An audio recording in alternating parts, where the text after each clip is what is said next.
Ya, bismillahirrahmanirrahim. Assalamualaikum warahmatullahi wabarakatuh. Ya, kembali lagi dengan saya teman-teman, masih di seputar teks. Jadi kemarin kita sudah belajar terkait dengan teks deskripsi. Sekarang kita akan ke teks narasi. Jadi, teks narasi adalah jenis teks yang menyajikan serangkaian peristiwa kejadian dan disusun secara kronologis sesuai urutan waktunya.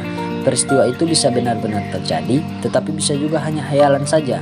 Jadi, teks narasi adalah teks yang menyampaikan sebuah cerita berupa rangkaian peristiwa yang terjadi.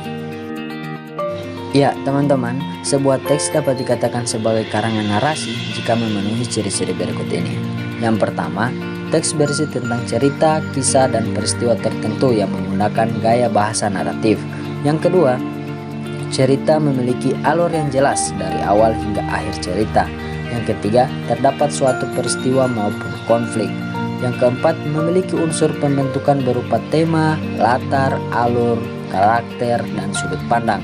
Yang kelima, terdapat unsur rangkaian waktu dan informasi. Yang keenam, menonjolkan unsur tindakan dan perbuatan. Yang ketujuh, terdapat latar suasana, tempat, dan waktu. Yang kedelapan, mempunyai tokoh dan perwatakan yang jelas. Dan yang kesembilan, memakai urutan waktu dan tempat yang saling berhubungan. Ya, selanjutnya teman-teman, kita perlu tahu tujuan sebuah teks narasi itu apa-apa saja. Jadi, tujuan sebuah teks narasi antara lain, yang pertama, memberikan informasi untuk menambah pengetahuan. Yang kedua, memberikan wawasan kepada pembaca. Yang ketiga, memberikan hiburan. Dan yang keempat, memberikan pengalaman estetis kepada pembaca.